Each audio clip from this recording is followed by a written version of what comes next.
Next మనము third ప్రాబ్లంకి వెళ్దాము. థర్డ్ ప్రాబ్లంలో ఫస్ట్ వన్ చూస్తే ఫిల్ ఇన్ ద బ్లాంక్స్. ఇందులో -1/17 plus dash is equal to -12/5 plus -1/17 ఇచ్చిండు. ఇక్కడ దీన్ని మీరు బాగా జాగ్రత్తగా అబ్జర్వ్ చేయండి. ఇక్కడ ఈజ్ ఈక్వల్ టు ఉన్నటువంటి left hand side right hand side same value రావాలి. మనకి సేమ్ వాల్యూ రావాలి అంటే అక్కడ సేమ్ వాల్యూస్ ఉండాలి, లేదా సమ్ మనం ఆపరేషన్ చేస్తే మనకు వాల్యూస్ సేమ్ రావాలి. ఇక్కడ చూడండి 1/17 ఉంది, -1/17 ఉంది. మరి ఇక్కడ రైట్ సైడ్లో కూడా -1/17 ఉంది. అంటే ఇక్కడ ఇది ఉన్నప్పుడు సేమ్ వాల్యూ ఇక్కడ కూడా ఉంటుంది, -12/5. సో ఇక్కడ మనం రాసుకోవాల్సింది -12/5. మరి దీంట్లో ఏదైనా దీన్ని ఏం ప్రాపర్టీ అంటామంటే కామ్యుటేటివ్ లా ఆఫ్ అడిషన్ అంటాం. Next second problem -2/3 plus is equal to some ఏదో ఇక్కడ అడిషన్ చేస్తే మనకి -2/3 వచ్చింది. ఇక్కడ మనం తీసుకుంది -2/3నే, మనకు వచ్చింది కూడా -2/3నే. సో అంటే ఇక్కడ తన ఐడెంటిటీ అనేది మిస్ అవ్వలేదు, మనము అడిషన్ చేసాము. అడిషన్ చేసినప్పుడు తన ఐడెంటిటీ మిస్ అవ్వకపోతే దాన్ని ఏమంటామంటే అడిటివ్ ఐడెంటిటీ అంటాం. మరి దేంతో అడిషన్ చేస్తామంటే జీరోతో చేస్తాం.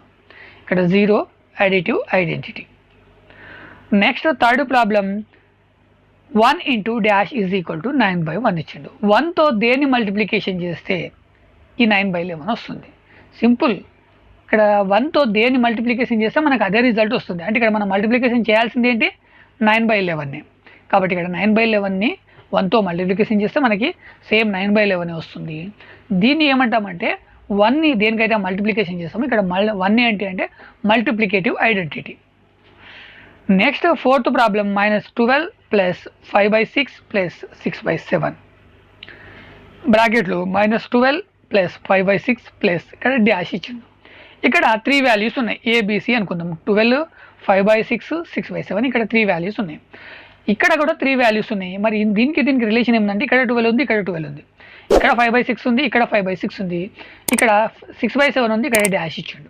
అంటే ఇక్కడ మనం తీసుకోవాల్సింది ఏంటి అంటే 6/7. సో ఇట్లాంటి ప్రాపర్టీని ఏమంటామంటే అసోసియేటివ్ లా ఆఫ్ అడిషన్ అంటాం. దీన్ని అసోసియేటివ్ ప్రాపర్టీ అంటాము. ఇందులో ఉన్నది ఏంటి అంటే అడిషన్. మరి అసోసియేటివ్ ప్రాపర్టీలో మనం ఏం చేస్తామంటే ఇక్కడ ప్లేసులు చేంజ్ అవుతాయి అంతే. ఇక్కడ మరి ఏం ప్లేస్ చేంజ్ అయింది అంటే ఇక్కడ చూడండి, ఫస్ట్ ఈ రెండింటిని అడిషన్ చేసి దీనికి తర్వాత అడిషన్ చేయాలి బోర్డ్మస్ రూల్ ప్రకారం. ఇక్కడ అసోసియేటివ్ లా ప్రకారం ఇలా కూడా చేయొచ్చు. ఎలా అంటే ఫస్ట్ ఈ రెండు వాల్యూస్ని ఇక్కడ చేసింది అదే 12 ప్లస్ 5/6, ఫస్ట్ ఈ రెండింటిని అడిషన్ చేసి తర్వాత ఈ 6/7ని అడిషన్ చేసిండు. దాని గురించి తెలియజేసేది ఏంటంటే అసోసియేటివ్ లా లేదా అసోసియేటివ్ ప్రాపర్టీ.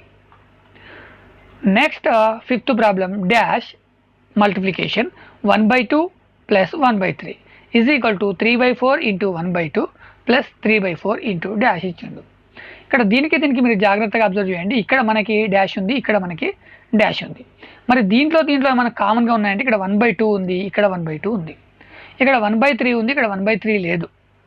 మళ్ళీ ఇక్కడ 3/4 ఉంది, ఇక్కడ కూడా 3/4 ఉంది. ఇక్కడ 3/4 రెండిట్లో కామన్గా ఉంది, ఈ రెండిట్లో. ఇక్కడ సపరేట్గా ఒక డాష్ ఉంది అంటే ఇక్కడ చూడండి, ఇది అడిషన్, ఇక్కడ మల్టిప్లికేషన్.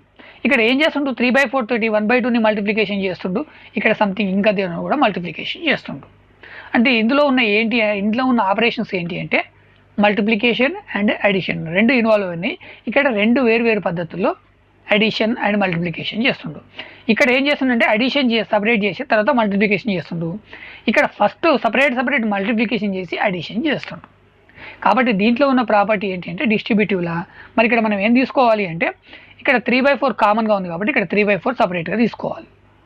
సో ఇప్పుడు దీంట్లో 1/2 ఉంది, ఇక్కడ 1/3 అనేది ఇక్కడ ఎక్స్ట్రా ఉంది, దాని ఇక్కడ 1/3 అనేది ఇక్కడ తీసుకోవాలి.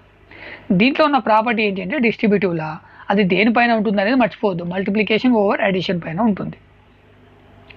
Next sixth problem 16/7 negative plus dash is equal to 16/7.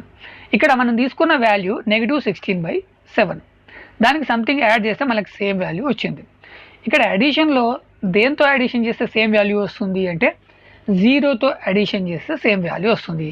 ఆ 0ని మనం ఏమంటామంటే అడిటివ్ ఐడెంటిటీ అంటాం.